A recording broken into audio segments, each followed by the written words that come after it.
In 1239, after more than a year of campaigning, the Mongol armies, tired but victorious, moved to the Ukraine to rest, take stock, and plan their next move.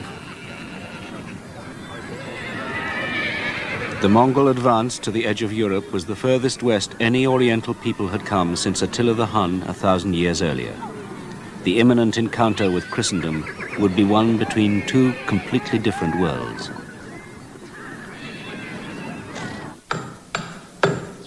The Mongols had an array of weapons that had never been seen in Europe. At the heart of the Mongol army was the archer. Whether mounted or on foot, he wielded a bow of terrifying power. This was the Asian or compound bow, made from yak horn and bamboo.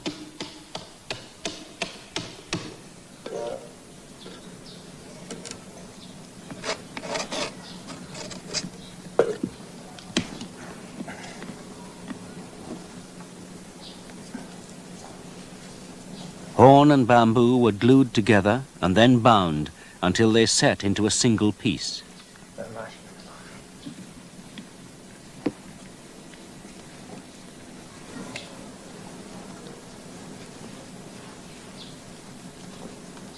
When the bow was strung, it was stressed against the natural curve, creating massive tension and allowing the archer to send an arrow much further and faster than any European opponent.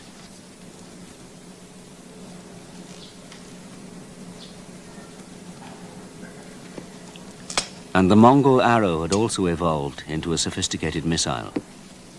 By varying the flight and weight of the wood, the Mongol archer had a large selection of projectiles to choose from.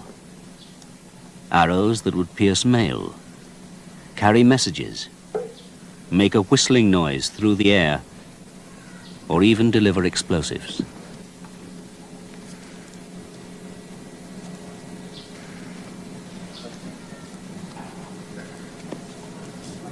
The mounted archer would fire at full gallop, getting off more than a dozen shots a minute. In comparison, the latest in European technology was the crossbow. Although powerful, it had only half the range of the Mongol bow and was slow and cumbersome.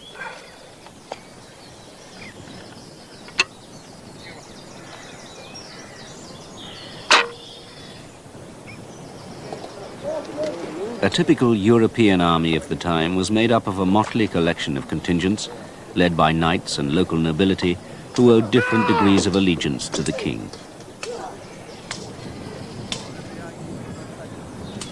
Although the bulk of the army was still the cavalry, at the last minute groups of peasants were often conscripted to make up the numbers. They were led by nobles who may or may not have had any experience of actual warfare. But the various holy orders were the backbone of the European armies, like the Knights Templars. Bound by religious ritual, these were warrior monks. They were not experienced at fighting in disciplined units. They preferred individual hand-to-hand combat with their enemy, assuming they ever got that close.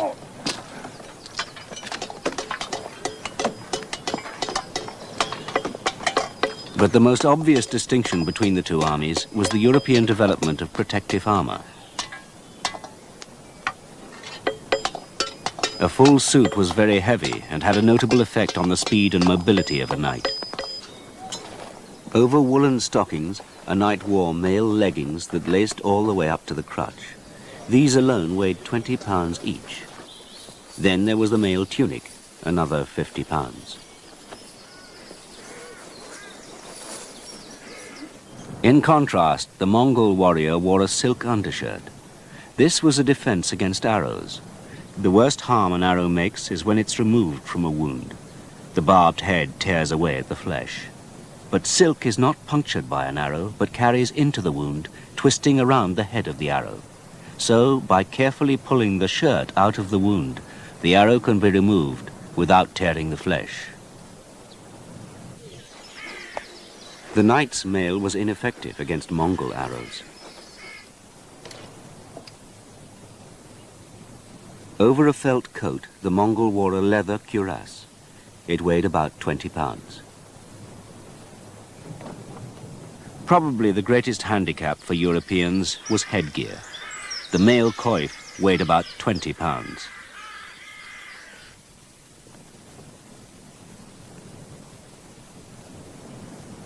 Then, finally, there was the bucket-shaped helm, another 10 pounds. With lance, shield and broadsword, the European horseman expected his mount to carry more than 300 pounds into battle. It all looked impressive, but it was no match for the Mongols. Light, fast, and very mobile.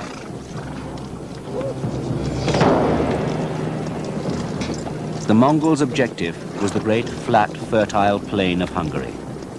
There they could graze their horses before moving further into Europe.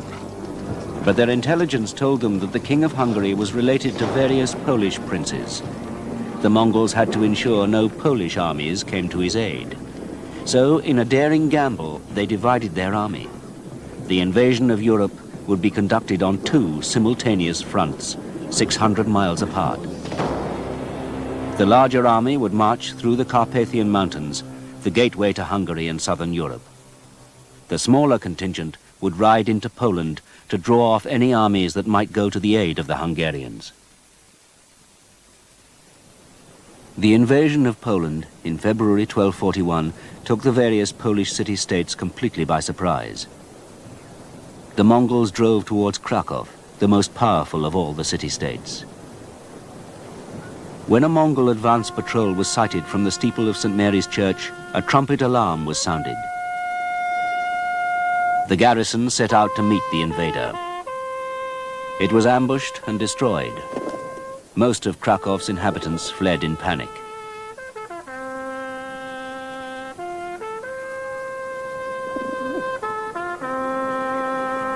Ever since that day, in March 1241, a trumpeter has sounded the alarm, and at precisely the same note, he abruptly stops his call.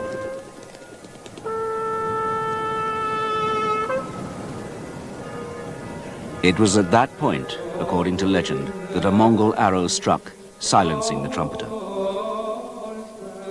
At nearby monasteries, most of the monks were slaughtered, their relics and treasures plundered, the buildings destroyed.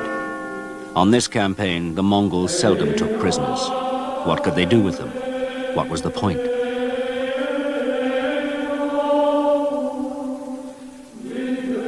The city of Krakow was also leveled, along with Lublin and Breslau.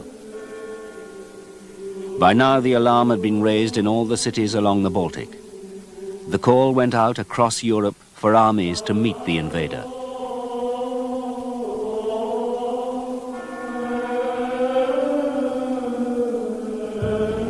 "500 miles to the south, the main Mongol army was making its way through the frozen passes of the Carpathian Mountains. The lightly defended Hungarian garrisons were surprised and quickly overwhelmed. Soon the Mongols were pouring through the valleys and down onto the Hungarian plains.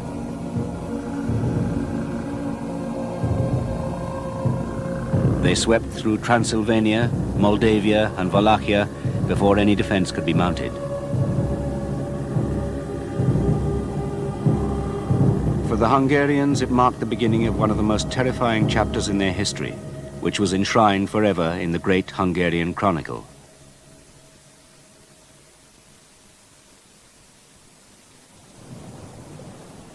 In the capital, all hopes rested with King Bela. He commanded the greatest cavalry in Europe, but getting it onto the field was proving a problem. The Hungarian nobility refused to accept Bela's command, and as they argued amongst themselves, the Mongols moved inexorably westward. From their fortified positions overlooking the Danube, the Hungarian defenders looked out across the water at an alien host on the opposite bank.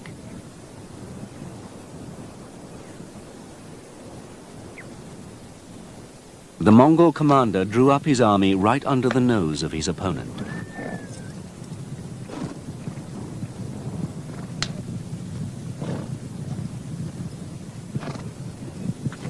Once again, the strategy was to draw the enemy out into the open, onto ground the Mongols had already selected.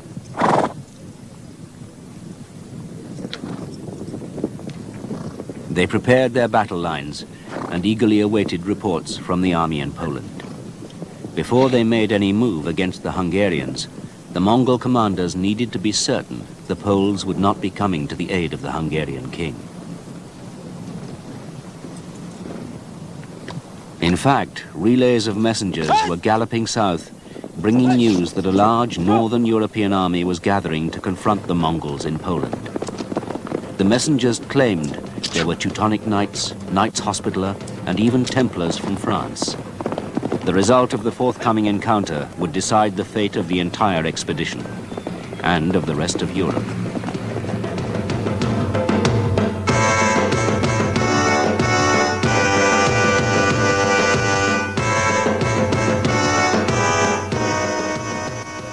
The Europeans had gathered at a place called Liegnitz, near the German frontier. As the two armies faced up to each other, it was apparent to the defenders of Christendom that this would be a battle with the forces of darkness, the like of which they had never encountered before. So, on the morning of April the 9th, 1241, the knights put their faith in prayer and cold steel.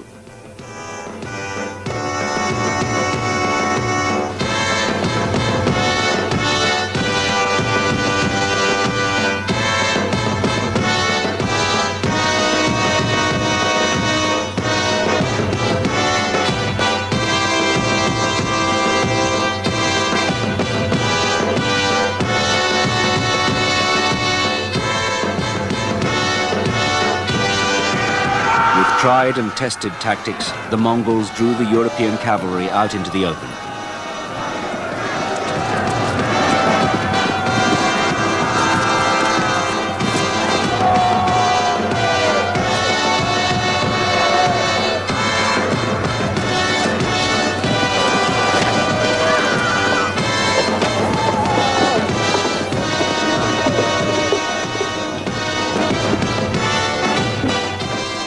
Before the infantry could advance behind the cavalry, a smoke screen began drifting onto the battlefield, effectively cutting off the two units from each other. Suddenly, the infantry found itself surrounded by ranks of Mongol archers who cut it to pieces. Out of the swirling smoke, a contingent of Mongol heavy cavalry charged down upon the remaining ranks of the knights.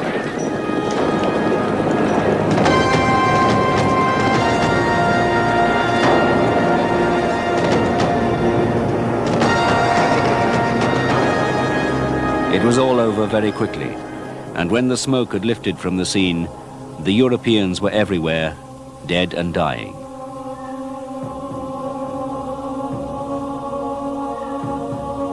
The Poles later claimed the Mongols had outnumbered their own men by 3 to 1, and that they had the help of dragons who belched poison gas. But it was not so. An Oriental army had taken on the very flower of European chivalry and cut it to ribbons. 30,000 lay dead. The Mongol commander ordered an ear to be cut from every European killed. 9 sacks were filled.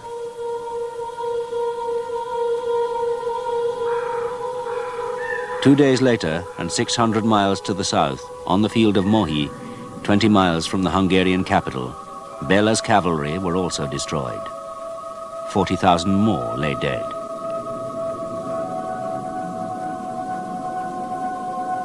So, an army that had marched 6,000 miles was in complete command of Eastern Europe. Soon after, Mongol patrols reached the very walls of Vienna.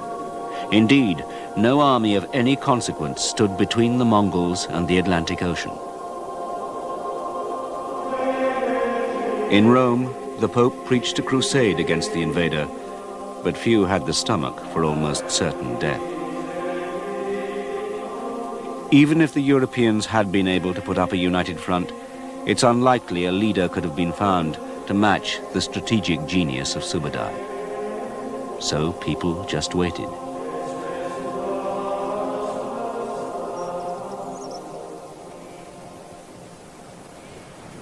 Then suddenly, one morning in May 1242, the Mongol armies had disappeared. They were gone. Unbeknown to the European defenders, they had quietly and without ceremony folded up their tents, gathered their herds, and headed east, away from Europe. This, it turned out, was not an elaborate maneuver, but a complete and total withdrawal. What precipitated this dramatic event was news from the Mongol homeland. The great Khan Ogadai, was dead, and while a new Khan was being chosen, the local commanders had decided to withdraw.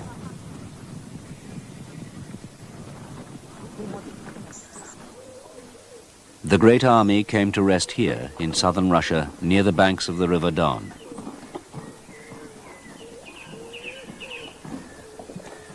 For the time being, at least, Europe had escaped Mongol occupation, but for the people who prayed in these Russian churches, the return of the invader marked the beginning of the longest and darkest chapter in Russian history. It became known as the Mongol yoke.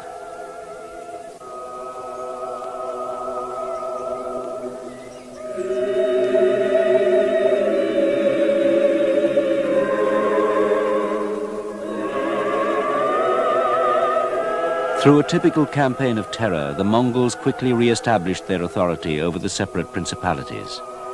Once they had extracted complete submission from the people, the local princes were allowed to retain their positions.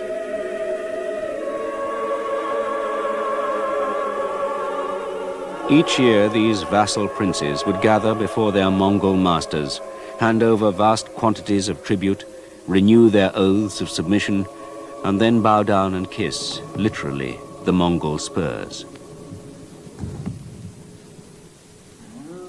Before long, the Mongol rulers of this region became fabulously wealthy. Indeed, this part of their empire was known as the Golden Horde.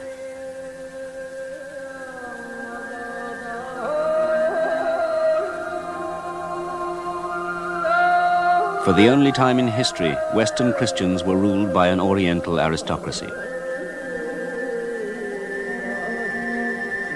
The Mongols stamped their way of life on the local psyche, just as they would in China and the rest of Asia.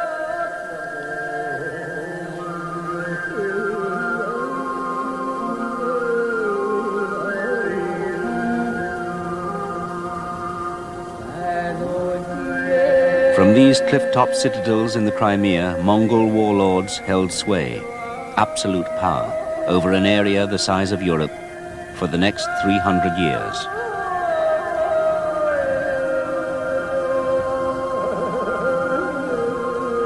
For a people who had always depended on mobility, the Mongols now took up permanent residence. They even built citadels and castles from which to reinforce their rule.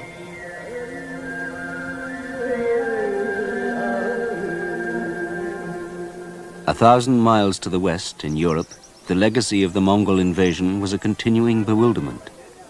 While many gave unquestioning thanks for their deliverance, others tried to make some sense of what had happened. The Poles quickly explained their survival by convincing themselves that they had actually beaten off, defeated the invader. A festival, the Raikoniki, was established in Krakow. Someone dressed up, still dresses up, in fanciful Mongol costume, while the crowd around made fun of the invader. A great victory, it was claimed, had been won over the Orientals, and they would never return.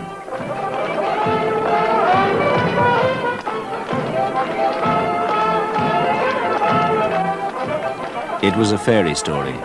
The Poles had deluded them.